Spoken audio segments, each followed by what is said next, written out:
जय श्री कृष्ण। एकादशी तिथि भगवान विष्णु को समर्पित है। धार्मिक मान्यता के अनुसार इस दिन श्री हरि विष्णु की विधि पूर्वक पूजा अर्चना करने और व्रत रखने से व्यक्ति को जीवन में सुख समृद्धि और धन दौलत की प्राप्ति होती है। इसके साथ ही जातक पर लक्ष्मी माता और विष्णु जी की खास कृपा बरसती है। फाल्गुन माह के शुक्ल पक्ष की एकादशी तिथि को आमल की एकादशी के नाम से जाना जाता है। यह एकादशी महाशिवरात्रि और होली के बीच में पड़ती है। पंचांग के अनुसार फाल्गुन मास के शुक्ल पक्ष की एकादशी 9 मार्च 2025 को सुबह 7:40 पर शुरू होगी, जिसका समापन 10 मार्च को सुबह 7:44 पर होगा। ऐसे में आमल की एकादशी का व्रत 10 मार्च 2025 को रखा जाएगा। आमल की एकादशी का व्रत के पारणा 11 मार्च 2025 को किया जाएगा। ऐसे में इस दिन पारणा का शुभ मुहूर्त सुबह 6:50 से सुबह 8:13 पर रहेगा।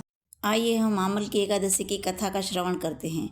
माधाता बोले कि हे वरिष्ठ जी, यदि आप मुझ पर कृपा करें तो किसी एक ऐसे व्रत की कथा कहिए जिससे मेरा कल्याण हो। महर्षि वशिष्ठ बोले कि हे राजन, सब व्रतों में उत्तम और अंत में मोक्ष देने वाले आमल की एकादशी के व्रत का मैं वर्णन करता हूँ। यह एकादशी फाल्गुन माह के शुक्ल पक्ष में आती है। इस व्रत के करने से समस्त पाप नष्ट हो जाते हैं। इस व्रत का फल 1000 गोदान फल के बराबर होता है। अब मैं आपसे एक पौराणिक कथा कहता हूँ, आप ध्यानपूर्वक सुनिए।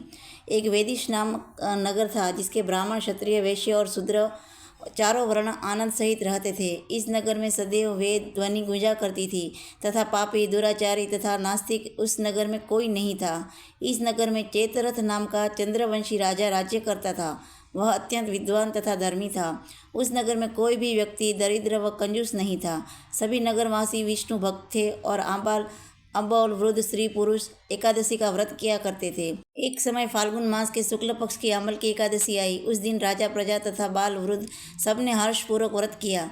राजा अपनी प्रजा के साथ मंदिर में जाकर पूर्ण कुंभ स्थापित करके धूप, दीप, नैवेद्य, पंचरत्न आदि से आंवले का पूजन करने के लगे और इस प्रकार स्तुति करने लगे। हे धात्री, तुम ब्रह्मस्वरूप हो, तुम ब्रह्मा जी द्वारा उत्पन्न हुए हो और समस्त पापों का नाश करने वाले हो। तुमको नमस्कार है। अब तुम मेरा अर्घ्य स्वीकार करो। तुम श्री रामचंद्र जी द्वारा सम्मानित हो। मैं आपकी प्रार्थना करता हूँ, अंत आप मेरे समस्त पापों का नाश करो।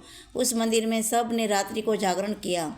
रात के समय वहाँ एक बहलिया आया जो अत्यंत पापी और दुराचारी था। वह अपने कुटुंब का पालन जीव हत्या करके किया करता था। भूख और प्यास से अत्यंत व्याकुल वह बहलिया उस जागरण को देखने के लिए मंदिर के एक कोने में बैठ गया और विष्णु भगवान तथा एकादशी महात्म्य की कथा सुनने लगा। इस प्रकार अन्य मनुष्यों की भांति उसने भी सारी रात जागरण की, जाग कर बिता दी। प्रातःकाल होते ही सब लोग अपने घर चले गए। वह बहलिया भी अपने घर चला गया। घर जाकर उसने भोजन किया। कुछ समय बीतने के पश्चात उस बहलिया की मृत्यु हो गई। मगर उस आमल की एकादशी के व्रत तथा जागरण से उसने राजा विदुरथ के घर जन्म लिया। उसका नाम वसुरथ रखा गया। युवा होने पर वह चतुरंगिनी सेना के सहित तथा धन धान्य से युक्त होकर 10,000 ग्रामों का पालन करने लगा।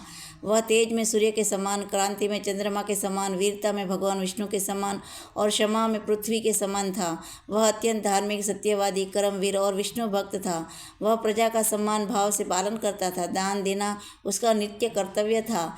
एक दिन राजा शिकार खेलने के लिए गया। देवयोग से वह मार्ग भूल गया और दिशा ज्ञान न होने के कारण उसी वन में एक वृक्ष के नीचे सो गया। थोड़ी देर बाद पहाड़ी मल्लेश वहां पर आ गए और राजा को अकेला देखकर मारो मारो शब्द करते हुए राजा की ओर दौड़े। मल्लेश कहने लगे कि इसी दुष्ट राजा ने हमारे माता पिता, पुत्र, पौत्र आदि अनेक सब संबंधियों को मारा है तथा देश से निकाल दिया है।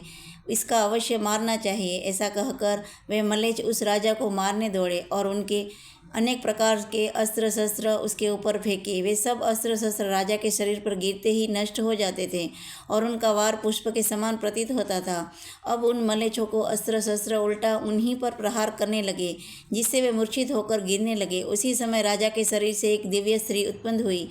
वह स्त्री अत्यंत सुंदर होते हुए भी उसकी भ्रुकुटी टेढ़ी थी। उसकी आंखों से लाल लाल अग्नि निकल रही थी, जिससे वह दूसरे काल के समान प्रतीत होती थी। वह स्त्री मल्लेच्छ को मारने दौड़ी और थोड़ी ही देर में उसने सब मल्लेच्छों को काल के गाल में पहुंचा दिया। जब राजा सोकर उठा तो उसने मलेच्छों को मरा हुआ देखकर कहा कि इन शत्रुओं को किसने मारा है?